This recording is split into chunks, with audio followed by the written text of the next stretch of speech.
Tonton video ini sampai selesai agar Anda tidak gagal paham.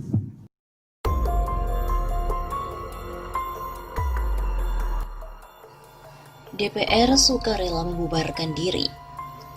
Badan Anggaran atau Banggar DPR RI menerima dan menyetujui Peraturan Pemerintah Pengganti Undang-Undang atau Perpu Nomor 1 Tahun 2020 untuk penanganan COVID-19 yang ditetapkan menjadi undang-undang.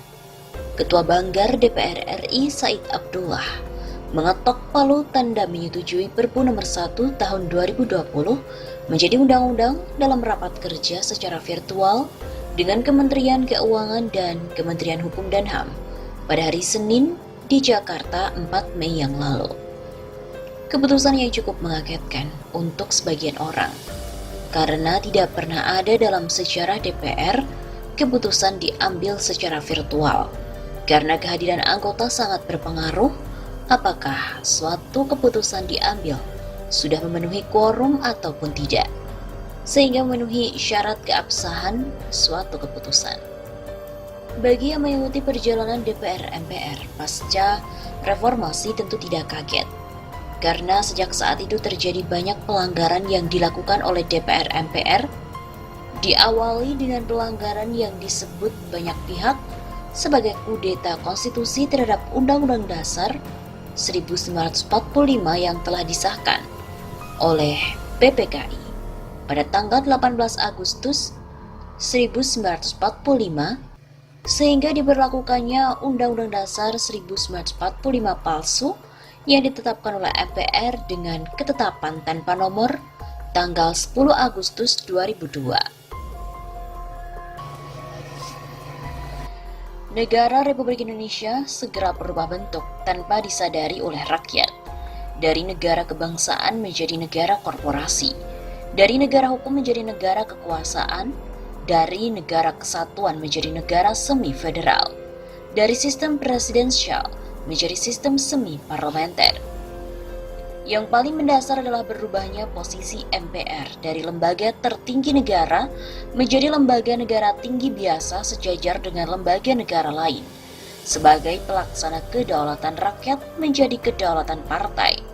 MPR hidup, tapi tidak lagi punya roh, bagai zombie, hanya menjalankan fungsi seremonial saja.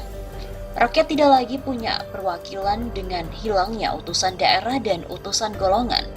Semua anggota ditentukan oleh partai-partai yang terbukti bersifat oligarki. Kembali pada masalah Perpu COVID-19, maka DPR akan segera mengalami nasib yang sama dengan MPR. DPR akan kehilangan fungsi dan hak budget karena pelimpahan kekuasaan anggaran, ekonomi dan keuangan tanpa batas kepada eksekutif.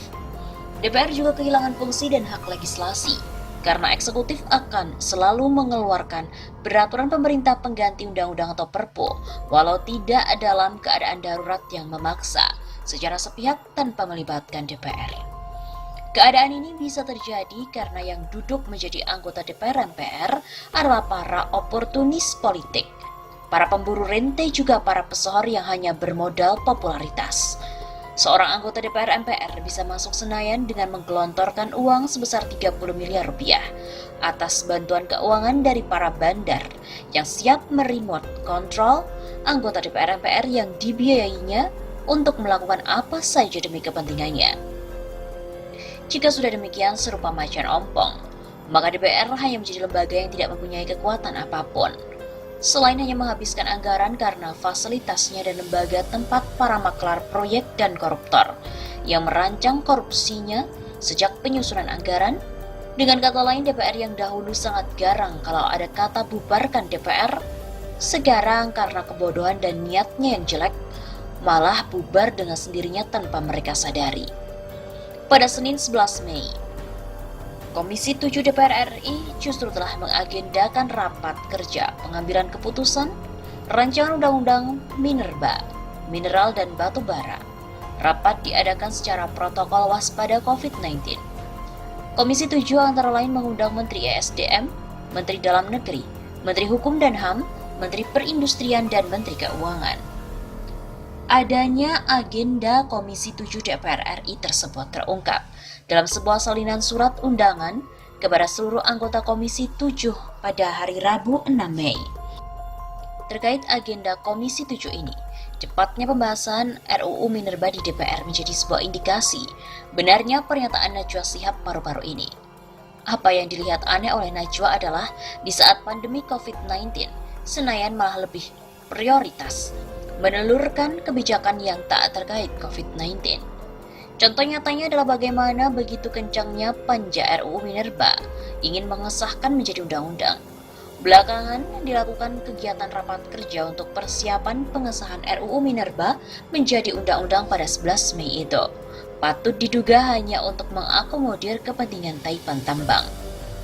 Maka tak mengherankan jika menyimak kata-kata Ketua MPR Bambang Susatyo beberapa bulan yang lalu bahwa para pemodal telah menguasai pemilik parpol, sehingga tak perlu heran ketika kenyataan dilihat apa yang terjadi di Senayan saat ini. Kejanggalan pembahasan RUU Minerba oleh DPR kali ini juga terlihat dari rentang waktu proses yang sangat cepat. Bagaimana mungkin 938 daftar inventaris masalah Minerba ini bisa diselesaikan dalam 9 hari? Dibentuk panja RUU 13 Februari 2020. Lalu pada akhir Februari 2020 sudah selesai pembahasannya. Kok kesannya ini seperti terburu-buru dikejar target? Melihat kenyataan yang ada sampai saat ini, ternyata Undang-Undang Minerba Nomor 4 Tahun 2009 itu sudah sangat ideologis dan konstitusional, sehingga tidak ada hal yang dijadikan alasan mendesak untuk membahas RUU Minerba oleh panja di DPR saat ini, termasuk membahas klaster pertambangan di Omnibus Law, kecuali hanya untuk kepentingan 7 Taipan Batubara. Jadi apa yang disampaikan Najwa Shihab dalam video tersebut sangat patut menjadi sebuah renungan Komisi 7 supaya bisa bertaubat kembali ke jalan yang lurus di saat bulan Ramadan yang penuh berkah dan ampunan, bukan malah marah-marah dan mengancam membongkar aib Najwa. Kritik Najwa adalah ekspresi suara rakyat di negara yang tertimpa musibah, dan DPR mesti apresiatif atau berkaca diri atas kritikan-kritikan tersebut. Tapi ya begitulah, namanya tipis kuping tak tahan kritikan. Entah kedunguan apa yang merasuki lembaga yang konon katanya mewakili rakyat ini. Kejadian soal pengambil alihan wewenang oleh eksekutif adalah sebuah bukti nyata bahwa DPR tanpa disadari telah membubarkan diri mereka sendiri.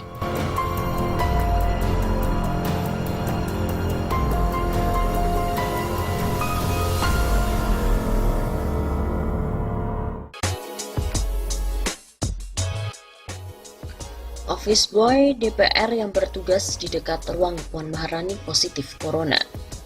Sekjen DPR RI Indra Iskandar membenarkan informasi seorang office boy di lantai 4 Gedung Nusantara 3 dekat dengan ruangan Ketua DPR Puan Maharani positif COVID-19 karena virus corona. Dia mengatakan DPR langsung melakukan tes cepat atau rapid test corona kepada seluruh pegawai di lantai tersebut. Untuk pengetesan, pegawai diprioritaskan yang bekerja di lantai 4 dan yang sempat berinteraksi dengan yang bersangkutan. Begitu kata Indra saat dikonfirmasi pada hari Sabtu kemarin 4 April. Selain itu, Indra juga membenarkan soal wafatnya pegawai sekretariat fraksi Partai Nasdem beberapa hari kemarin diduga karena COVID-19. Meski hasil laboratorium terkait corona yang bersangkutan juga belum keluar. Jadinya demikian, tapi hasil labnya kami belum dapat. Begitu lanjut Indra.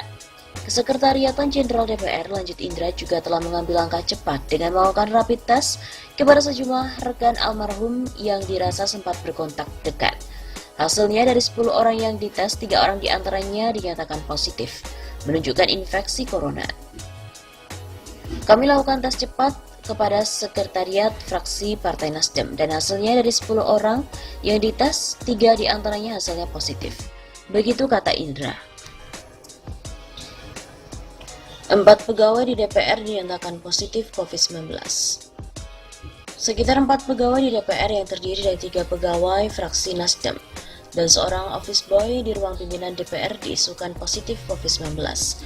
Informasi ini diketahui setelah salah seorang kawan mereka meninggal saat perawatan COVID-19. Sekretaris Jenderal DPR Indra Iskandar membenarkan informasi tersebut. Indra mengakui kalau DPR sempat melakukan rapid test kepada 11 orang di fraksi Nasdem. Dari 11 orang, Indra membenarkan ada 3 orang positif COVID-19. 3 orang di hasil rapid test ada terlihat disebut positif karena garis 2 muncul di rapid test. Indra juga membenarkan kalau ada OB di lantai 4 Gedung Nusantara 3 di ruang pimpinan positif dari hasil rapid test. Kini DPR mendorong agar para pegawai yang positif untuk pemeriksaan lebih lanjut dan diminta isolasi diri. Indra juga membenarkan kalau ada pegawai yang meninggal dari fraksi Partai Nasdem, tetapi belum bisa dipastikan penyebab meninggalnya akibat COVID-19. Beliau meninggal saat masih dalam perawatan terakhir, masuk kantor sekitar tanggal 14. Kita sampai sekarang belum mendapatkan konfirmasi hasil lab. Kita minta mereka-mereka yang positif untuk diisolasi di rumah, melakukan tes lanjutan karena kalau positif bisa juga virus-virus lain, bisa juga seperti itu. Jadi belum tentu corona, harus ada tes lanjutan memastikan itu corona dengan hasil tes swab. Begitu tegas Indra.